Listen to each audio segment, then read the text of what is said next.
Enough there.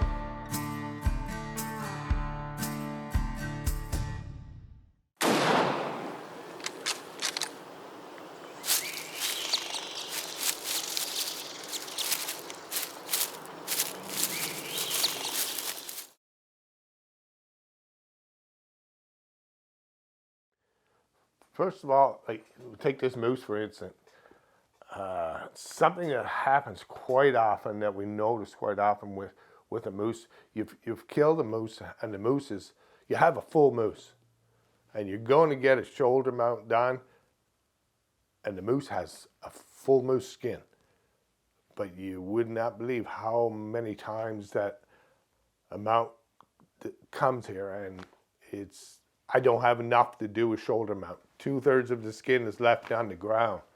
So it means nothing to you, but give me half the moose. If you want a shoulder mount, give me extra skin to work with. Always make sure you got more than what you were going to require for your mount so that we got enough. Because there's nothing worse than you come in, you want a shoulder mount done, you've cut your moose off about right here, and I don't have enough. Now I got to shorten up your shoulder mount into a neck mount, and it doesn't look good. But you had lots of skin to begin with. That's one thing. Another thing, don't cut the throat of the moose. That's another no-no. That happens as well. And when you do cut across the outside of the throat, you've cut off the fur. Very hard to hide away. I actually have to take a piece out then to sew it up. And when you're looking at your mount, decide what you're going to do with your mount. If you're doing a moose or a caribou, or when you want a shoulder mount, don't cut them up through the throat. Cut down the back of the neck. Stop when you come out behind the ears. And if you don't know how to skin the rest of it, cut the neck off and then come in with the head in place attached to all the skin. Fish. Fish is another beast all along. You be careful with those fins. Not a big deal if it's a broken fin. We repair them, or we'll take the fin off and replace it with an artificial fin. But look after your fish. Look after the scales on your fish. Put your fish and fold everything in against the body. If you got some borax, rub a bit of borax on, rub borax onto the scales and pack it on. Leave it on it for 5 minutes. Then brush off the excess. Wrap it up in saran wrap. Then wet a towel and wrap it up in the towel and freeze it into a block. And that protects your fish, and it keeps the frost from getting at the skin, protects all the fins, and it actually becomes a block of ice then within the towel. And then put it in a plastic bag, and it's been good in the freezer then for years. Ducks, another beast. Lots of times I know, and when people are killing the birds, you want a mount done of a bird, and the feathers, you have to be very careful of your feathers. You do not want to tear the feathers out. Don't pick your duck up by the neck and get your picture taken and show your buddy, look at this bird. I was with a guy with a sandhill crane, and sandhill cranes are not fun to mount at the best of times, because when they're killed here in Canada, they're taken very early in the season. They're full of pin feathers, which makes the feathers not fully grown and easy to fall out anyway. And he picked up the sandhill crane by the neck. Look at the crane, I got it. Look at the crane.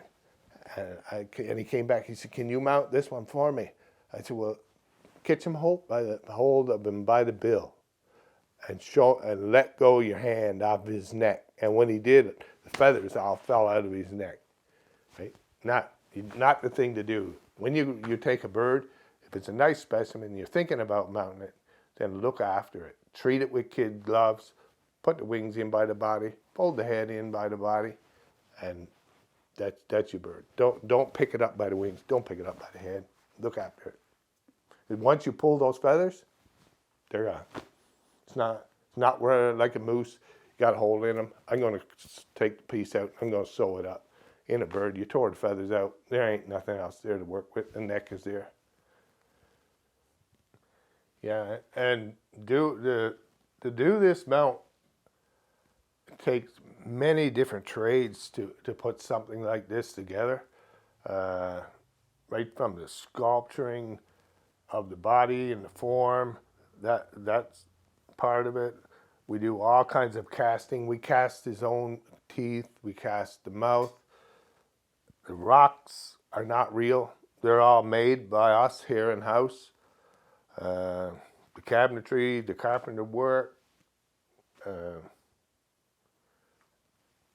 all you have to be a painter, especially with fish. Fish is big time paint job on a fish, and a lot of fish. Most of the scales are all tipped in one at a time. You rough in the paint job on a fish, and then you sit down with the fish in your lap, and hours and hours on the end, putting the color into the fish. There's many trades. Welding, we do a lot of, there's lots of steel in this mount holding this together. We welded all the steel frame up that's in the mount. So it's many skills and many hours of training to bring taxidermy to this level. When my dad started at it, the bones were kept in most everything, and you cleaned all the bones. Same as that marten. I made that marten, by the way, and none of that is sculptured. None of that is a commercial mount. It was all made here in house, but there's no bone in that mount whatsoever. It's all made here. But when my dad first started, the way they learned, you clean the meat off the leg bones, and you wired the bones, and then you put the wire up the spine, and you started sew up the skin, and you stuffed it. And that's where the term getting something stuffed, that's where that term come from. And that's how they used to do it. They just stuffed straw or cotton or whatever and got a rough shape. The head was left into it, but that's gone. That's not done today. It's all made on a form. And the form can be purchased, same as those up there. They're all purchased forms. Or if it's something like this moose that was out of the ordinary, I just make it. I don't buy it. I just make it and make that marten. Made that little fox there. I carved most all of my own fish. Some commercial bodies here, but most of the time when you buy a commercial body, you end up carving them up anyway. We carry a lot of stock on hand. Being in Newfoundland, I just can't run to the store next door. When we had our shop in Alberta, taxidermy supply stores, there was a couple in Calgary. So if I needed something in a hurry, I could get it in a hurry. I could run down in a hurry.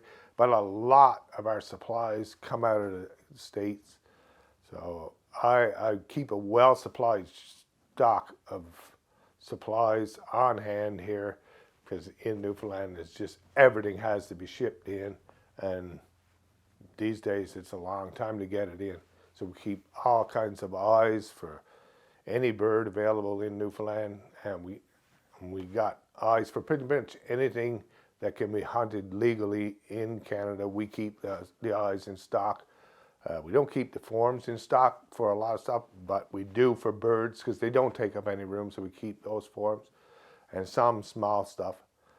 But any big stuff we'll bring in. We keep all our sculpturing supplies on hand, mold making supplies, casting supplies, because if a customer come in and I can commercially buy a set of teeth as the ones there on the table, but if the customer comes to me and says, I want an actual copy of my own bear teeth, I want the mouth, I want the tongue, we have the capability here in-house to reproduce it. And customers really enjoy that aspect of it too, because now you don't even have a set of teeth that are generic made for a bear. You actually have a reproduction of your own bear's teeth, and then it allows them to get a European mount done out of their skull as well, and we're not damaging anything.